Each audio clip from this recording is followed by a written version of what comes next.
Try to take you through the basics. Check out this channel if you're really trying to make it. He got what you need, from brushes to grease. He even got the videos that teach the techniques, what angles to brush, your connections. Hello and welcome to the Another Level podcast, episode number 4. So we've got the gang here, we've got Melvin, we've got Flavio, we've got me. Yep. Now today we've got a special guest on, which is Josh.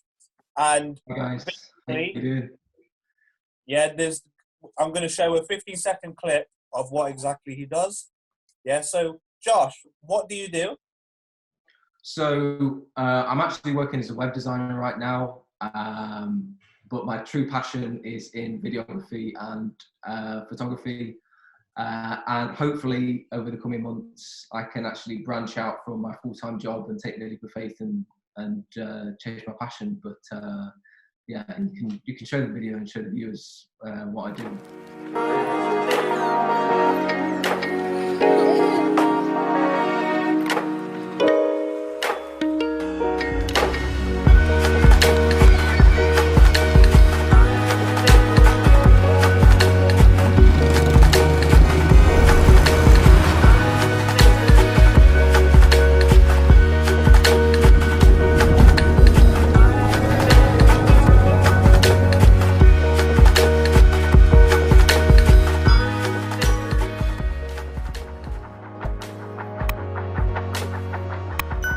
Pretty awesome what you do. Like, how did you get into that? Like, what inspired you to start creating those videos?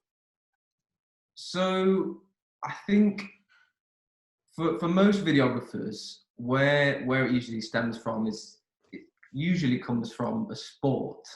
So for me personally, it was skiing, and for a lot of videographers, it all stems from the GoPro when you're a teenager.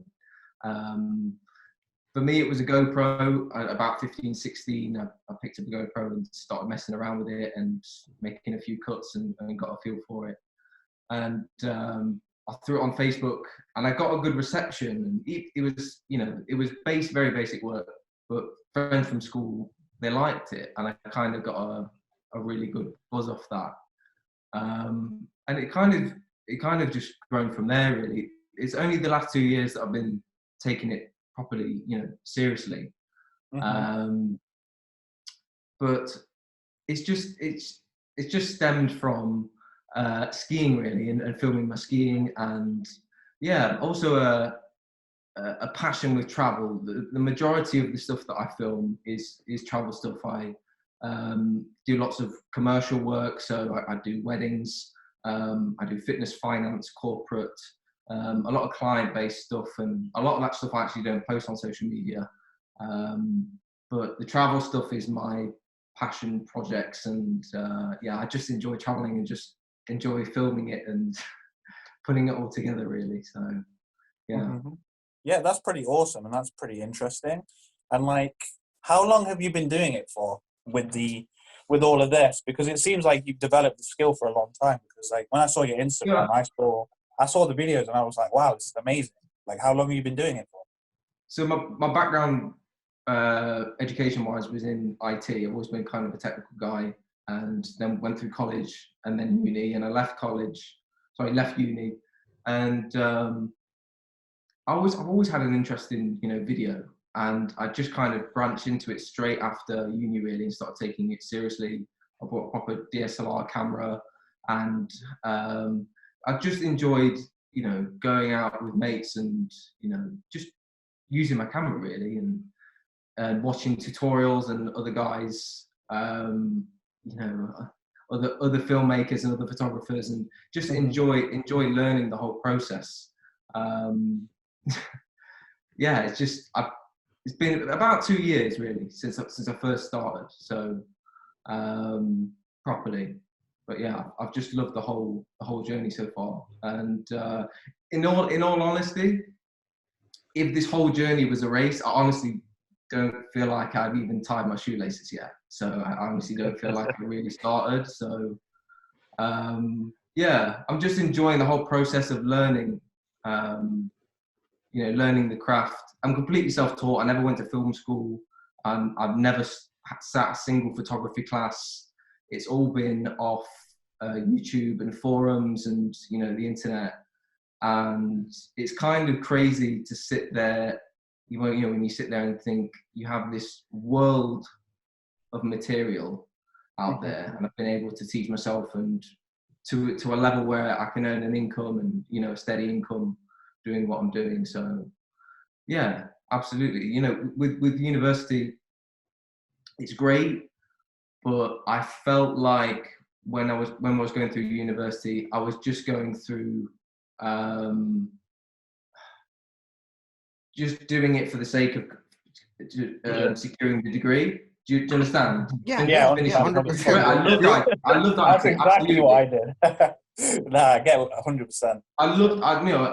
If I didn't have a passion for IT, I wouldn't have taken it, chosen it as my degree. But I mean, toward the last year or two, I genuinely didn't have that kind of passion I had for it when I first started college, and it was just towards the end, it was just to secure the degree, and then from there, I kind of branched into film and photography a bit more. At the minute, I'm still working full time as a web designer, self-employed. But yeah, I'm looking to make that leap of faith within the next 6 to 12 months. But we'll see. I think this virus thing is definitely kind of knocked the creative world, especially, you know, with freelancers and everything. And I think one of the biggest problems, especially with photography and videography, is that it's on a project by project basis. So that's the one thing that holds people back that are passionate about it, because you're not guaranteed work. It's not like a salary, you know, with the web thing, which is why I'm still doing what I'm doing. You know, it's taking that leap of faith and being confident enough that you're going to land consistent clients and consistent projects. Because once a project is over, a client may not need a video or a photo package for another year. So it's not on a monthly basis. So it's being confident enough to be able to, take that leap of faith and have a decent client base, really. Yeah. Okay. Yeah. That makes a lot of sense with with what you're doing at the moment. And like what you mentioned there with clients and stuff and having consistent clients, like that's something that, you know, I'm running my own business. So like with consistent clients, like I found that like when I first came into the industry, I focused so much on training. So like I'm a personal trainer, so I train people. So when I came into the industry, and getting clients was really hard for me at the start. But then I realized it's about business skills as well. So like marketing and sales. And like when I mastered those two things, that's when the clients started coming in. So I think that's what could help someone is like, you know, like you're doing photography, videography, and like having those business skills as well. So if you develop those big business skills, that'd be great as well. Does that make sense? Yeah, no, absolutely. I think the one thing I'm actually doing right now, which I don't tell a lot of people, I'm especially right now, and obviously the topic that we're talking about is productivity. We are in unprecedented times, and we are in a period in which it's a blessing, actually, I think, really, because right now is the perfect time for everyone to be productive, because there's not really much that's happening. And you know people that always talk about I wish I started that blog, or I wish I'd written that song, or I wish I learned to play the guitar, or I wish I practice French. This is the perfect time to be productive, and the perfect time to start that website or start that business. But right now, personally, you know, the whole social media and the Instagram thing and the YouTube stuff is great. Yeah, that's nice. But I'm developing more of a business side to it. So when I was just obviously talking about the project by project basis with video and film, I need to make sure that when I make that leap of faith, that I have a monthly income. What I'm actually doing at the minute is developing digital marketing services for a number of clients at the minute, and I'm using skills from university that I learned at university to create a steady stream of income, essentially. So at the minute, I've only got 2 or 3 clients, but it's enough, and I'll build on that. And then that will allow me to leave my job and then I'm, you know, have the security of the monthly income, but also be able to do photo and video on a project by project basis. So the business side of it, absolutely, you know, you've got to, as much as, you know, you chase after something with a passion or what, you've got to have the security there, the financial security as well. So yeah. Absolutely. 100%. And yeah, Melvin, sorry for cutting you off. Did you wanted to add anything there? Yeah, the thing I just want to ask, because, you know, like how Josh was talking about, you know, following your dreams and stuff, like, and how he was saying, oh, you know, like his degree didn't fit right for him.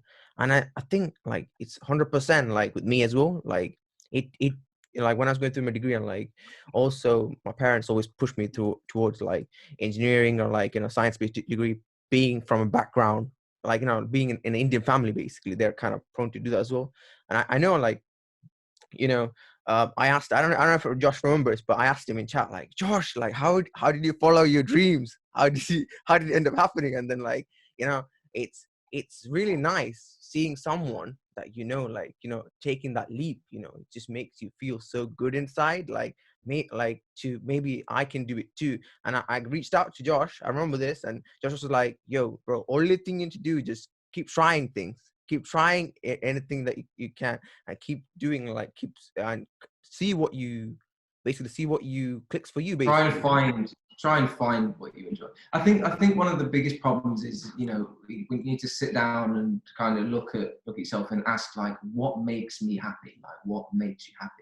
And the problem is I think a lot of people, they're not trying enough things, especially in, like, I don't know, when they leave uni in the early 20s, they get sucked into that 9 to 5. They want to secure a job, they want to pay off the uni debt. But people, they don't know what their passion is because they've not tried enough things yet. You know, pick up the guitar. You may be a world-class guitarist, but you just don't know it yet because you've never played the guitar. Imagine, the best way to say it, imagine Messi never kicked a football. He would never have known that he was the world best footballer. Yeah. Do you understand? Exactly. So you need to try things. You know, pick up a camera, pick up a guitar. You may be a great linguist. So yeah, definitely. Just try things and find your passion, and then when you find your passion, the rest just looks after itself. Yeah, no, I just want to on this because, like Simeon, for example, Simeon's doing his own thing, he's doing his fitness thing, and you're doing your own, you know, like, you know, videography and everything, and you don't understand, like, how much it influences and inspires people. Like me, for example, and like people in the group already know, like I've legit like put myself out there now. I've tried modeling now, when I got into like a modeling agency in London, tried that, realized it's not for me. I've been practicing singing, and realized that a lot of people actually like think I could actually be a good singer. Then I've been trying singing, now doing the podcast. It's piecing together like what I could do, like more and more. And I just want to ask, like, what being an influencer, how, like, like, how does it feel? I wouldn't say I'm definitely not an influencer. No, you are 100%. You are, because, like, you got that say you are, mate. No, you are 100%. Just as a note, yeah. He's playing the humble card. I'm not an influencer. No, sorry, what was the question? No, I know. It's being an influencer, like the responsibility. How does it make you feel? Like, and like what do you feel like? You know, it's just essentially. I wouldn't say I have any influence over someone. I'd say if what I'm doing, someone looks at and inspires them because they want to chase something that they enjoy, then yeah, that's great. If someone looks at my work and they enjoy my work, and I don't know, that maybe they want to replicate that, or they want to do it in their own, you know, put their own twist on it, or even if it's something that's not directly associated. So, you know, they may look at what I'm doing and you know, think, oh, I wish I was that passionate about sports, or I wish I was that passionate about fitness or anything, music. Then yeah, absolutely. I wouldn't say I don't have a massive social media following or anything like that. I wouldn't say but you improve yourself. if I have yeah, in the sense that if I have influence in someone's thoughts and mindset, or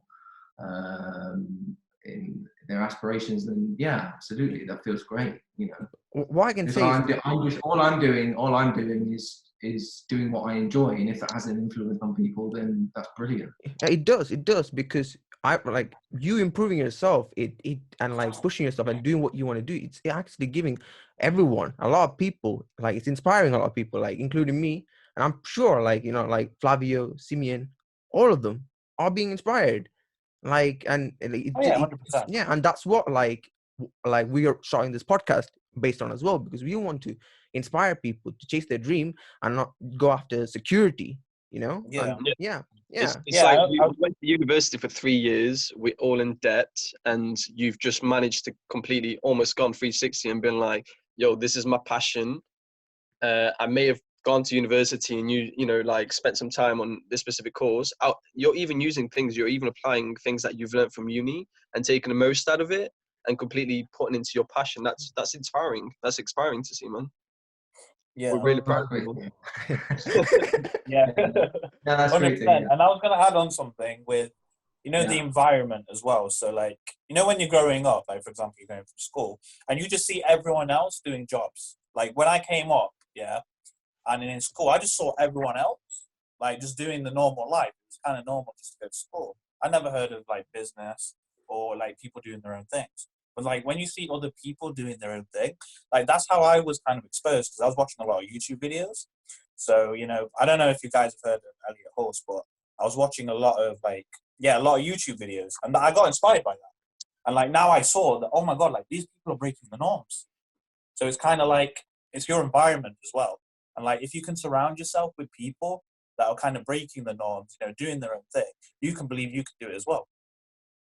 Yeah, no, absolutely. I think obviously a lot of people get pulled into the 9 to 5, and that's absolutely fine if that, you know, if that makes you happy. I think the question is more of self-fulfillment is the best way. What makes you happy? You know, if the 9 to 5 makes you happy and you go home to family and whatever, and that's absolutely fine. If starting your own business, your own fitness business, like you did, Simeon, makes you happy, then that's fine. The question is, it's you know, what drives you, what makes you happy. It all should always be about self-fulfillment. And yeah, you know, you talked about me leaving university and putting the 360 spin on it, and kind of doing my own thing. And not a lot of people do that, because they go through education, they get a degree, and then they feel pressurized, especially our age, you know, early 20s. Maybe there's a parental influence or cultural influence to go straight into a job. But it really is, obviously, it's down to what, like, you need to ask yourself, like, what makes you happy, really. Absolutely. And, you know, if you do something you enjoy, if you absolutely enjoy, of course you're going to be productive. Absolutely. You know, if you get sucked into a 9 to 5 and you don't enjoy what you're doing, you know, the productivity is really going to suffer. Absolutely. Yeah. There's no passion, there's no drive. On the topic of inspiration and role models, what sort of people do you look up to in general, like to inspire you? Me, myself. Yeah, just you yourself. There's a few filmmakers that I look up to personally. One of them is a guy called Bryn North. He's a guy from South Africa, and he does more not documentary style, but he does very cultural style films.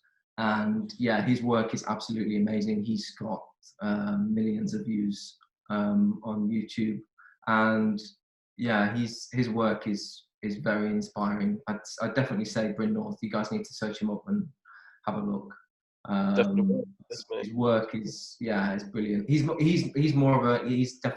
travel videographer. So I look at his work and I'm definitely inspired by his work. I'll say a few more. I'm more of obviously into film, but there's photographers, a guy called Emmett Sparling. He's amazing Canadian photographer. Jacob Riglin, he's a photographer from London. Yeah, there's definitely a lot of people that I look up to in the industry. Yeah. So in regards to shaping the way that you think and the man that you've become, was there anybody that actually influenced you in your life to help you become the person that you are, or did you by yourself think the way that you think yourself over experiences of life? I definitely say my mum. I've always been a mommy's boy, really. My mum, yeah. My mum's definitely had a huge influence on me. And my dad actually, but both of them. My dad is he's very integrated in business, so definitely the business side and the business acumen has come from him. So yeah, and I actually grew up with my grandparents. My parents divorced when I was pretty young, so from a young age, I actually moved in with my grandparents, with my mum, and I had like I grew up with a different generation, so had definitely an influence from them. Absolutely, it was always a you have to finish everything on your plate kind of style, and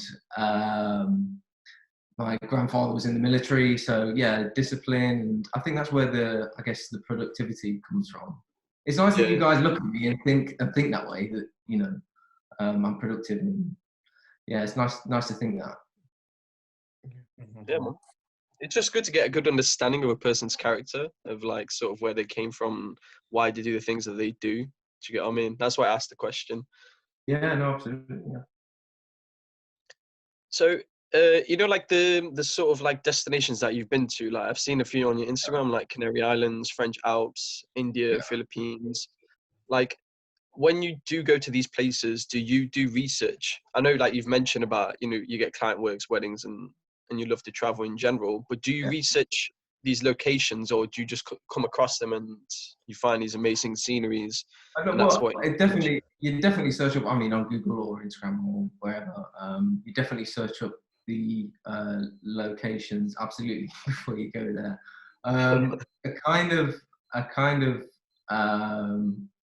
I don't really want to say that I travel for the sake of making content, but I would say I'm guilty of that, absolutely. I go to a destination and I genuinely do love just filming an incredible place or a destination or a culture. I think there's definitely been more of a cultural spin on the last couple of trips.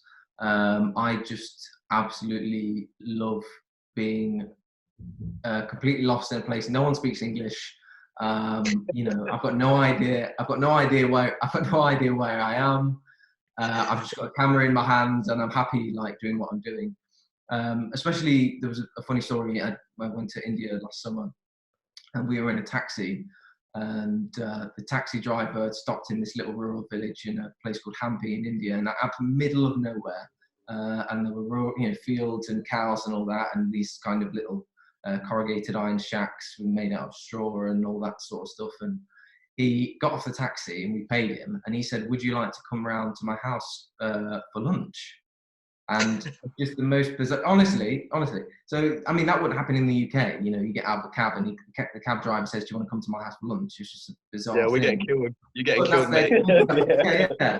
No, absolutely. No, that was their culture. So within 5 minutes, we'd had this taxi journey, and he drove us from the market square to his house, and within 5 minutes I'm sat down in his living room and his wife is cooking me, I was with two friends, is cooking me Indian food, and this was like really authentic Indian food, and it was amazing. We sat down on these mats, obviously in Indian culture you sit on the floor, and it was just amazing. And the next minute some local Indian guy comes in with a camera and he starts filming me for a documentary, and he's actually filming a documentary for how tourists interact with the locals, and essentially experience Indian culture. So within 5 minutes, I've got off a taxi and I'm now in a taxi man's house eating Indian food, and I'm being I'm being filmed in a documentary,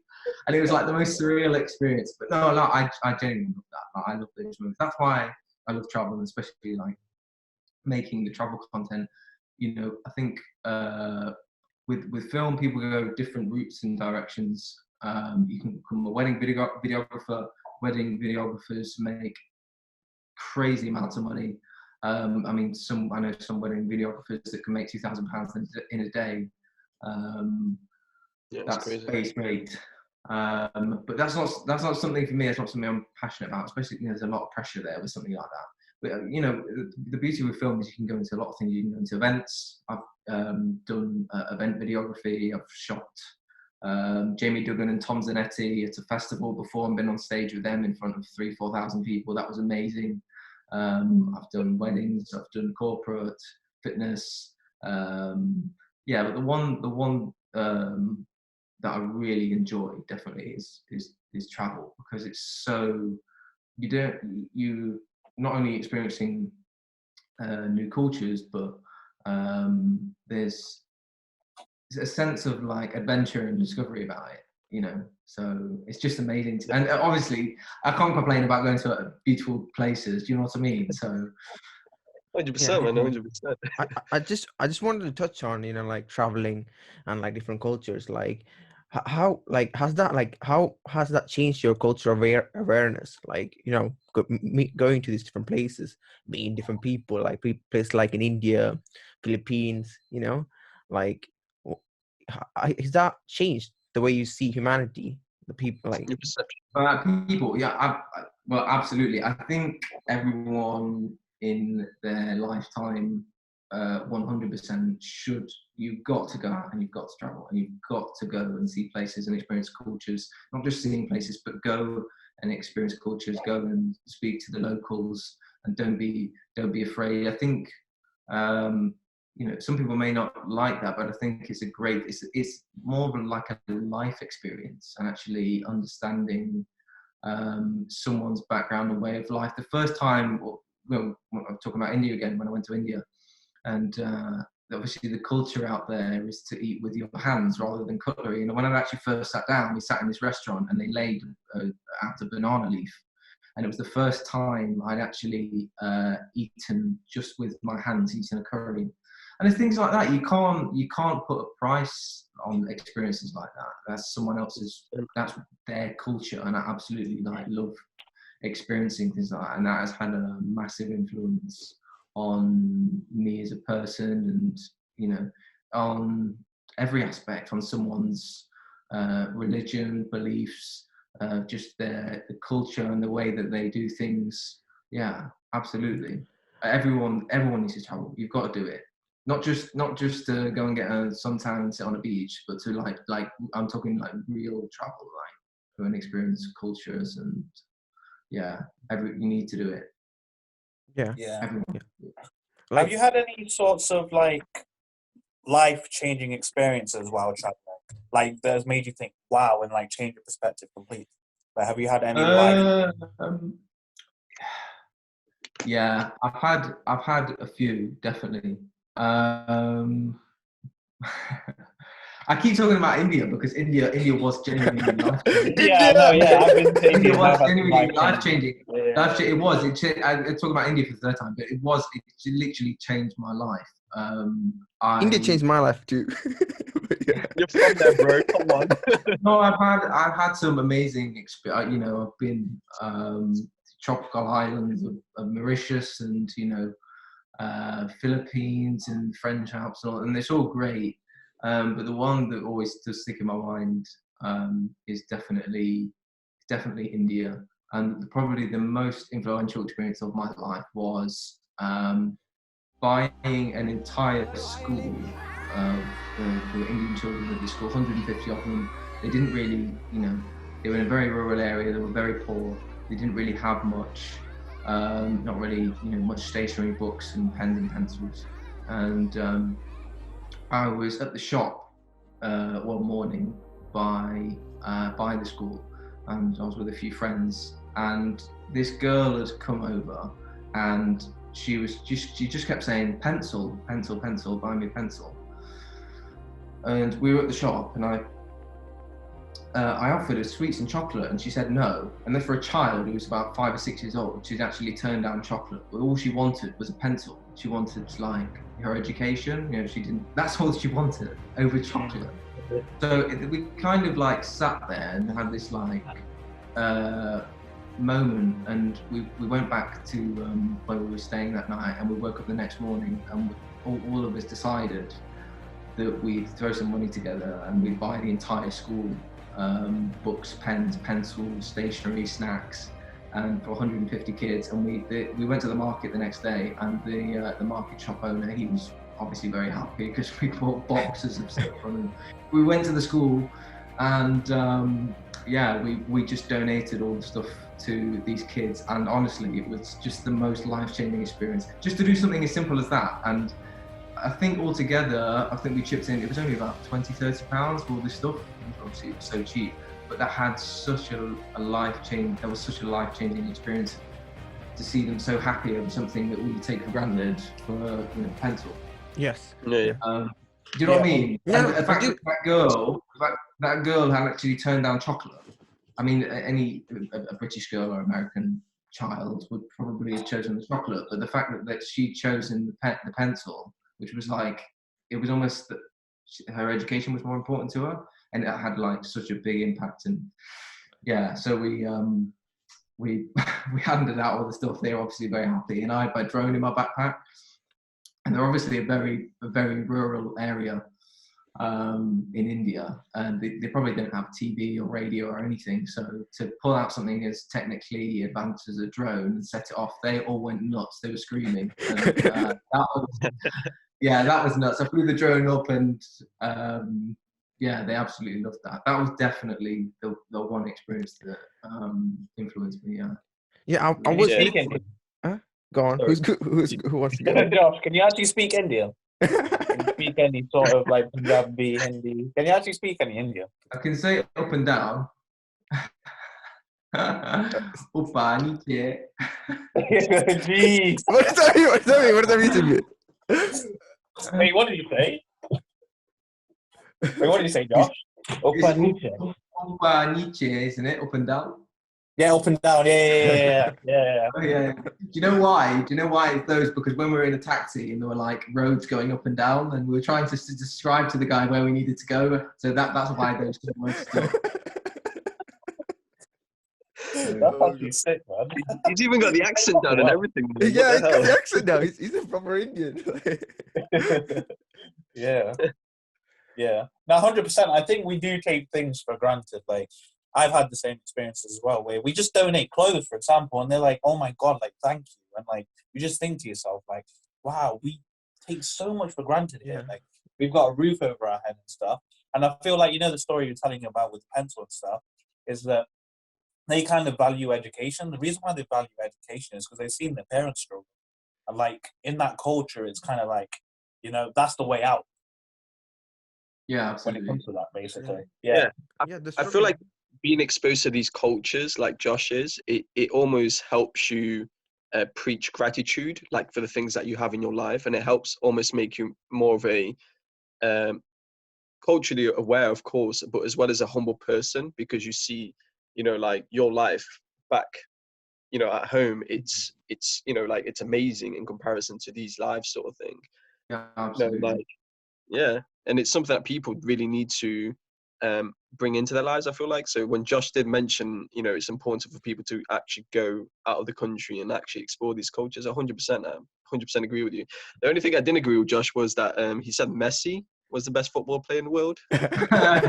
Well, earlier, okay. And for Portugal, it's Ronaldo. For Portugal, I get it. That took me a while to get. I was like, wait, what's going on? Portuguese. No, but you know what I mean, in the sense that,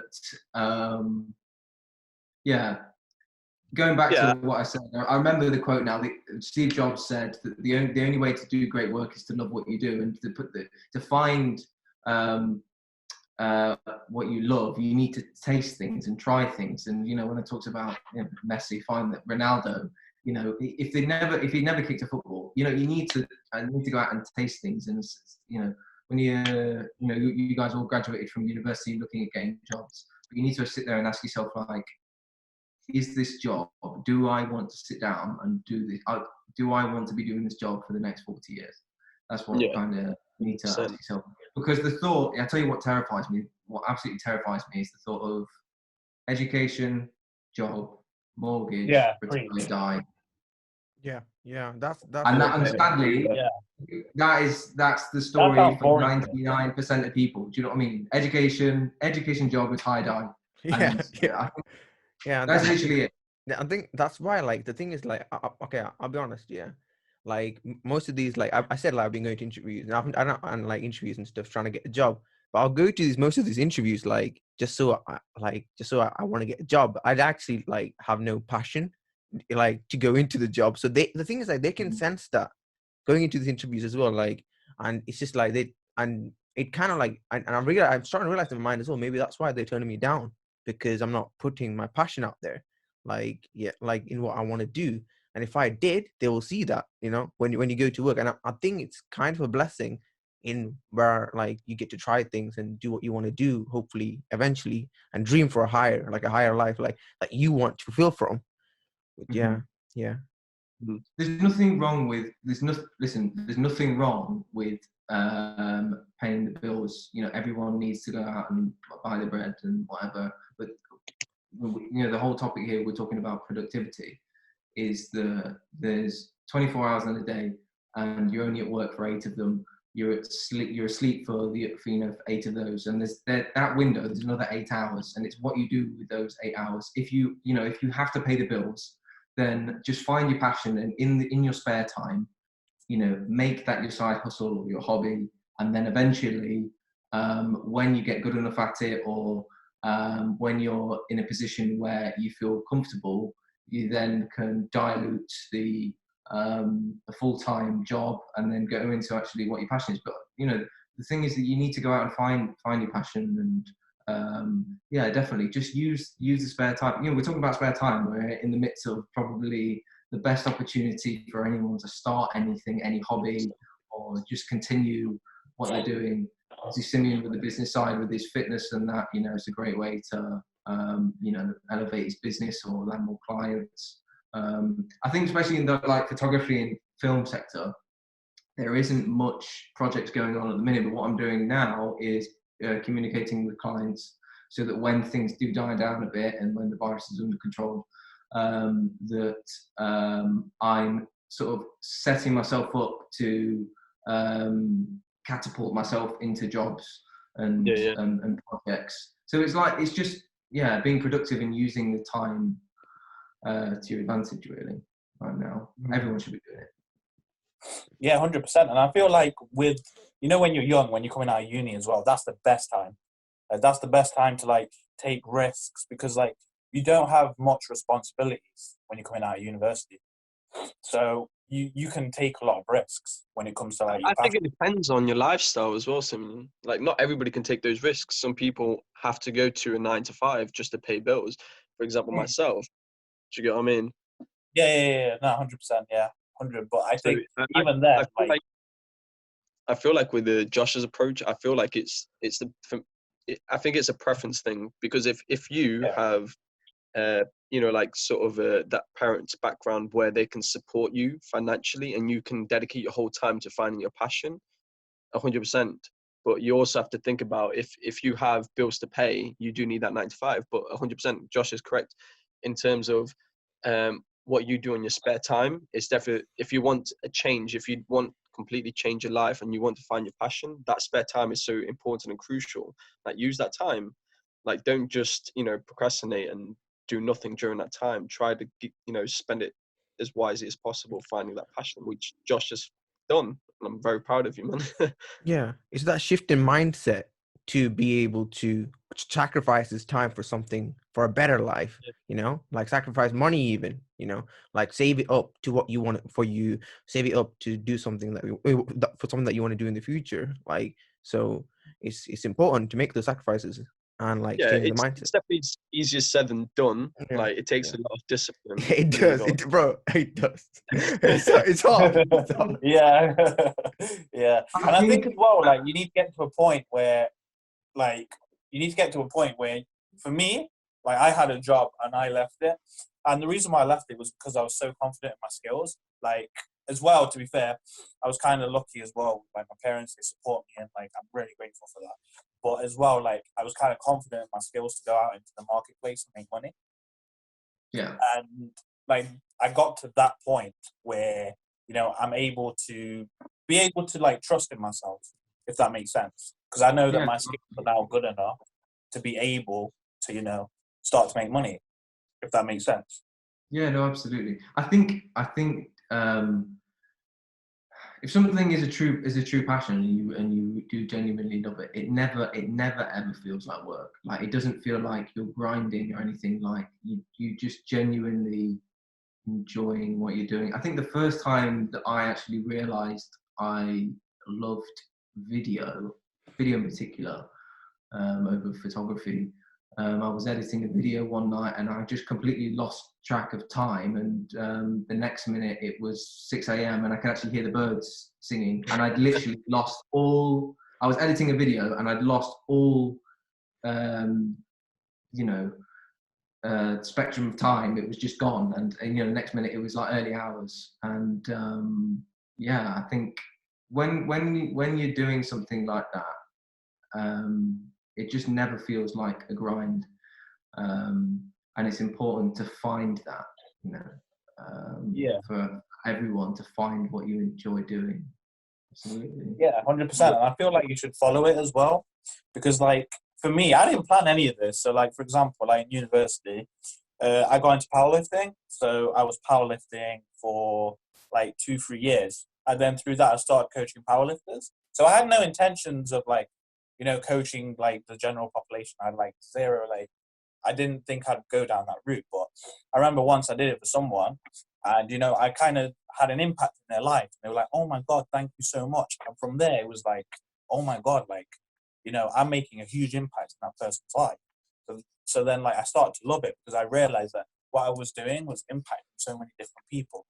So, like, it almost becomes like a moral obligation now. Like, that I have to show up, not just for me, not just for my own intentions, but to help other people as well, if that makes sense. Yeah, it does. In terms of what your, you know, like actual drive for a passion is. You know, for example, Josh's is to create something to show people, you know, almost like his side of things or how he views things. And yours is to make, you know, to help people feel better about themselves, you know, mentally and physically, which is good things to have, I feel like. Well, Yeah, great to know that you guys think that.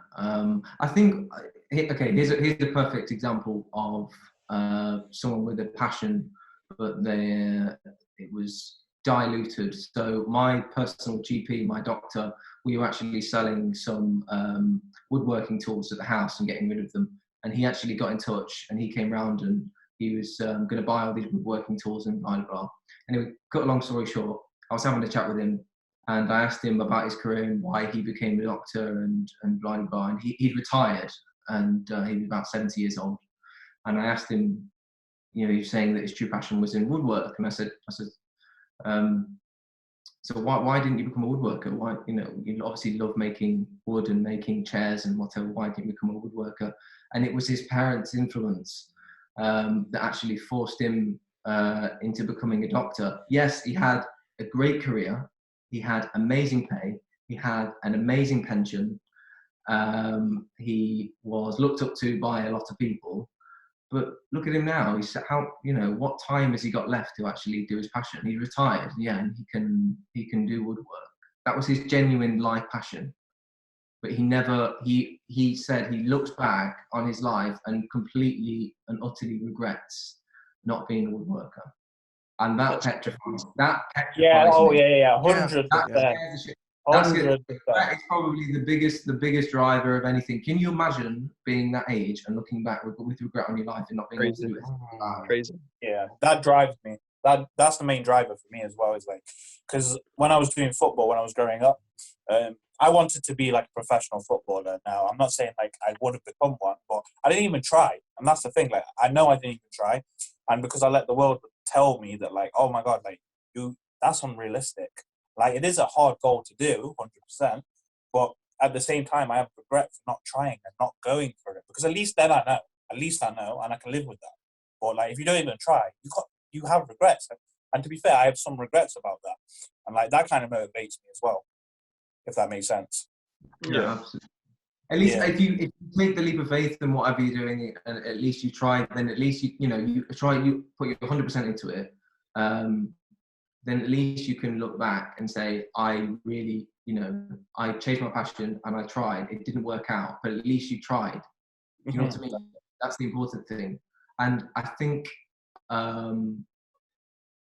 lot of it's parental influence or peer influence that actually pushes people into a certain direction. Yes, your parents or your peers or whatever are there to advise you, but don't ever let them influence how your life plays out. To the end of the day, it's your life. So if you're truly passionate about something, just go do it. Because I think later down the line you will definitely regret it. Definitely. I think one of the things with IT's great. I did enjoy and do enjoy some aspects of IT, but I kind of think forward and think, is IT the kind of career that I want to be doing for another 40 years? Do I want to, at 65, retire and think, I really enjoyed those 40 years? And for me... Yeah, 100%. Yeah, and I feel like as well is like, with what you said as well is super true, but like I feel like as well when you come up, a lot of people's mindset is like, oh my god, I want to chase the money, which is perfectly valid, yeah, and they go for the career, and that's what made me go into computer science, even though I didn't enjoy it. I was like, oh my god, like I'm gonna make this much, but like in the short term, it might seem like an amazing move, but in the long term, it's gonna hurt you, because like A, you're not fulfilled. B, you're not doing something you love, so you're not going to like fully dedicate to it. Because when you fully dedicate to something, like you'll want to get better, and that's how you'll make more money. So that's what I found. Absolutely, and we're going back to the self-fulfillment thing. It's probably the best term really, because everyone's judgment on that is different. So if money makes you happy, and you don't care what career you go into, and you want to become a doctor, or you want to become a fighter pilot, or you want to become a dentist, but the actual end outcome of that is lots of money, and money makes you happy, then that's fine. Or you want to become a forex trader or whatever, and into a high-paying career. If the money is what makes you happy, then that's fine. That's fine. For Olympic medalists, it's that gold medal that they want. They work towards their whole life to win a gold medal, if that's what makes you happy. It's a question of self-fulfillment. Like you need to ask yourself what makes you happy. If the money makes you happy, then fine, go into a career that is you moderately like, and you can get by, but you enjoy the end outcome of that, which is to come home and have lots of money and spend that on great holidays and nice cars and whatever, then that's fine. But obviously the main question should be, is it making you happy? Is what you're doing making you happy? That should be the main question. Yeah, and I think it depends on your lifestyle as well, like what kind of lifestyle you want in the future. Like everyone kind of wants a different lifestyle. Like some people might just want a 9 to 5, they just go to work, they enjoy their job, come home, have a drink, and then, they go to bed at night and they start the day again. They get to spend time with family. Or you want to become an entrepreneur, where it's like, I want to impact so many people, I want to create a movement. So I think it depends 100%, 100%, yeah, absolutely. and like what lifestyle they want. Yeah, absolutely. To move on the main topic, right? I just wanted to ask Josh a question on how he stays productive. Like, do you have a specific regimen? Do you go to sleep at night and say, I'm going to do that tomorrow? Or do you just wake up and feel inspired and then construct the day as it goes on? Like, do you have any sort of advice for viewers? Okay. So this is I'm not like I don't have this like 6 a.m. wake up and have like an amazing healthy breakfast and go on a run and all that. But I think one thing that all videographers and videographers mainly editors, we're very guilty of staying up late because we're usually most productive late at night. So I know that a lot of the stuff when I'm editing into early hours. So in terms of if your judgment on an early morning is how productive I am, then yeah, no, I definitely, when I'm not editing, yeah, I do wake up early. It's definitely staying fit, absolutely, because lots of cardio, fitness releases endorphins in the brain for happiness, and that keeps you going. Definitely lots of rest and socializing. Just staying productive is just, we're going back to it. Just definitely just find something that you genuinely enjoy, and then you will spring out of bed and go and do it. I genuinely look forward to sitting down and just editing a photo or whatever. Because if I didn't enjoy it, I wouldn't be doing it in my spare time. I'd be putting on Netflix or whatever. So staying productive is knowing what you enjoy, doing what you enjoy.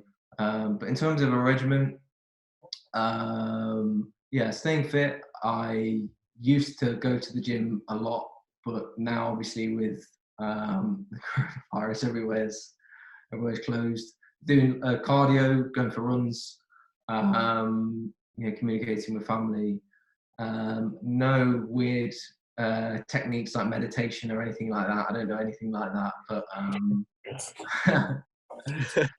yeah, cold. Another one is like another thing is like cold showers. They always talk about, you should have a cold shower. I love cold showers. I hate. Marvin, I swear you did that. I did. Yeah, I like it. It's horrible when you go for it, but like after it, you feel amazing. Yeah, you're like, yeah. Nah, mate, nah, I'm not having it. I mean, that's one thing I couldn't give up. I like a warm shower, so yeah, 100%. I think one thing I've started doing in the last a few months, I've got a whiteboard over there. This is my studio, but I write down a couple of things that I want to get done on there at the minute. I've got 2 websites that I'm supposed to be finishing for clients right now. But just writing something down and going to the board and actually reading it for the day, what you want to achieve for that day, it's definitely like really, really powerful. And then it feels like a great feeling when you go over and you just tick it off. That's actually a really good feeling. Just something simple like that. That's actually like a really good thing to do. Definitely. Well, how do you guys stay productive? Do you want me to start? Go. See me and go ahead. Oh. So I don't know if you like. I'm quite workaholic. Like I have a workaholic tendency. Like it's very hard for me to not work. It's actually harder for me to relax. What I do with productivity is before I go to bed, I go into my calendar and I just kind of plan out my day. So what I'm doing at certain times, and I pick 3 things to do. So 3 things that I've got to get done today. So that might be like, for example, on social media, post 2 times, talk to this many people and do this every single day. Like these are the 3 habits that are going to like move my business forward and to move my goals forward. So that's what I pick, those 3. And then at the end, I just basically kind of audit and like, I just go through what I've done, what I haven't done, and what I need to improve on for the next day. So that's what's kind of helped me. Like planning ahead has helped me a lot. Yeah, absolutely. Planning, preparation, yeah. Yeah, 100%. Yeah, because I feel like I need to plan things, or I feel like I'm just winging it for the day. Yeah, absolutely, man. 100%. My it's more of I work 5 days a week, 40 hours, and on my spare time, which is usually I work towards 2 p.m. to 10 p.m. So then I come home, I sleep, and then I wake up in the morning. In the morning is my productive time before work. So that's what usually when I go, for a run, work out 40 to 50 minutes sort of thing. And as well as I've started to get books. So like recently I've brought this book, not started reading it. But really good book. Really Oh, good. geez. Yeah, I Definitely. was going to listen. I was going to actually get the audiobook for that. I did start reading it, but it's actually the way that it's written and structured was just I found a bit weird. It wasn't that kind of novel style, so I didn't get into it. But yeah, everyone's talking about Rich Dad Poor Dad, so I'm definitely gonna. That's what got me into it as well. Like I've got a few books that like I've started reading as well, but it's just I'm wanting to expand my knowledge because I feel like knowledge is really important. So I've gone into microeconomics and macroeconomics and just starting to learn about that as well. So in my spare time, knowledge, side hobbies, that's gonna stay productive. Yeah, this is one of my favorite books. Which one's that? Think Think and Grow Grow Rich. Rich. Yeah, Oh, nice. yeah, we're all pulling out our books. Flexing, they were flexing their books. Yo, guys, let me just bring you into my library. My knowledge. But Come at me. mine's just quite with the productivity and all like day to day. I think it's a bit similar to Josh's, but at the same time it balances out with Flav's as well. Like it's a mix. Like when I get stuck onto something, I just can't get myself I lose track of time. Like with for example with these guys, I try to like help with the video editing, like with what I can, and like it's just when I absorbed in it, it's just I'm in the zone, and it's I keep working on things, and I add like little things when I can, like reading books or like meditating, and yeah, like even like I was saying, like I've even tried like cold showers and stuff, but for me it's been like I just get lazy and like at times and like just stop altogether, like I forget and like like it's on and off, but yeah, but it's to find like I think like I just need to find that consistency of like just having that rhythm, and I think I'll be like on top of my game. Yeah. Finding good habits to implement into your life, I feel like that's really important. Like replacing bad habits that you usually have. For example, I used to play a lot of video games and I was consistently, like 4 to 5 hours or even more every single day. And I've just reduced that, or if not on a daily basis, I just won't play it. I've changed that to reading books and expanding my knowledge, or the podcast itself. Do you get what I mean? Put my energy towards something that's productive instead of not really getting me anywhere and just wasting my time. And that comes with discipline as well. So it's a matter of discipline. It's definitely finding a balance, because it's also, a rest is important, and obviously doing something that you genuinely enjoy. If you sit down and you genuinely enjoy watching sitcoms on Netflix or whatever, then don't let someone shit on you because they say that's unproductive. If you genuinely enjoy doing that, then that's absolutely fine. But yeah, it's definitely finding a balance, because you need to be doing something that is also this productive, because really, in all honesty, watching sitcoms on Netflix isn't all that productive. No, it's definitely finding a balance. You're doing what makes you happy, and Yeah, I think as well, like with productivity as well, is like I see a lot online where it's like, oh my God, if you don't do this, you're not productive, and there's a lot of pressure to be productive. But again, it depends on the person, what exactly they want. Like if you're stuck in a position where you're not happy right now, yes, you've got to be productive. Like you've got to put in more hours to be able to change your life, because you're in this situation and your life is kind of unbalanced. So you've got to put in unbalanced actions to change that course. But if you're happy with where you're at, and like you've got a job, comfortable job, and you're enjoying it, yeah, cool. You don't need to be like overly productive. Like you don't. So I think it's context, if that makes sense.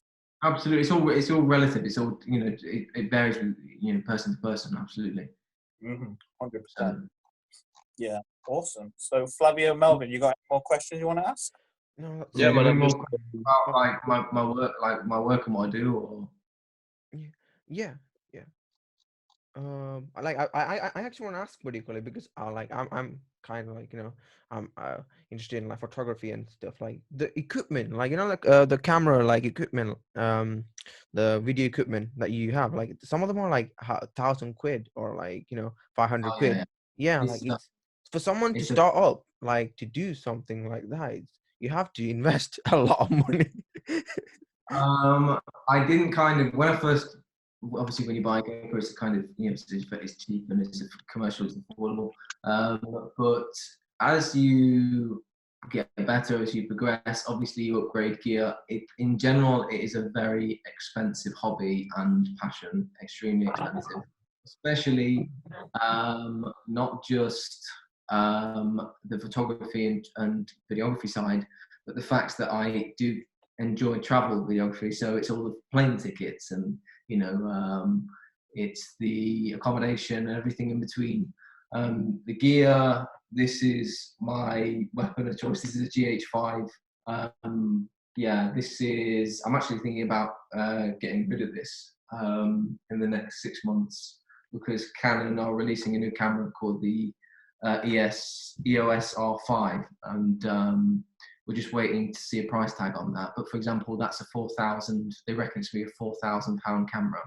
Wow. Yeah. I think you could buy it is a very expensive hobby, but you know, for a beginner who's starting out, you wouldn't buy something like that. My first camera cost 300 quid, £300, and you know, when you get more confident and you get better, you obviously upgrade the gear and the knowledge gets better and blah blah blah. So yeah, definitely for a beginner, you don't need to worry about getting the best camera. Just start, really. That's the most important thing. Yeah, I pulled out my camera. What? He was pulling out the camera now. It's books, now camera. Panasonic D7. Yeah. My biggest struggle, I'm not going to lie, with photography and videography is the editing. It takes so much time. Like, editing takes a lot of time. I remember it's taken me, I remember doing a YouTube video, and it was just basically kind of like a compilation of like my fitness stuff. And like that took me nearly 1 day, 2 days to like edit. So editing takes a long time. Yeah. What camera is that, Simeon? It's a G7, Panasonic G7. Oh, nice. Is that good, Josh? Yeah. It's like good, yeah. Yeah, is my camera good enough, Josh? Good camera. It's a Panasonic, and I'm running on Panasonic at the minute. It's kind of the baby brother of mine, really. No, I'm not saying it's a bad thing. I'm not saying it's a bad thing. It's a good camera. It generally is a good camera. You know, it shoots good video, photo. It's more of a video style camera than it is. Well, it's more actually a hybrid, but yeah, no, it's a decent camera. Going back to the editing thing, yeah, it does take a while. But I think when you are a videographer, one of the things that you actually learn and develop is workflow. So it's speed. So it's actually work efficiency. So it's from just, you know, from when you shoot it and you come back and you've got it on your hard drive or on your, you know, your SD card, and the second you put it in your laptop, it's learning how to make the whole process efficient. So you'll pick up little things. But for someone that doesn't edit videos all that often, then yeah, it can seem like a really laborious and long process. And yeah, and for someone that you may enjoy the fitness side and filming it or whatever, but you may not enjoy the editing, which is probably why it feels like it's dragged out and whatever. Whereas I actually love being there and actually editing and putting things together, because that's where the creative side comes to it. So yeah, what do you use? What software do you use to edit on? I used to use Premiere Pro, but I don't really use my G7 too much. Like, I use it from time to time, but I tend to use my phone, and I use an app called InShot, and it just edits really, really quickly. So like for me, it's more of a time thing. Okay. Because, yeah, I'm focused on my business at the moment, so it's like I'm just focused on one thing. So like time is so important to me, so that's why I tend to do it, if that makes sense. But like if I was to create a video and I wanted to bring it out, I'd probably hire an editor, because it would just save me time. Okay. Well, you guys must have heard of Fiverr, right? Yeah, Fiverr. Yeah.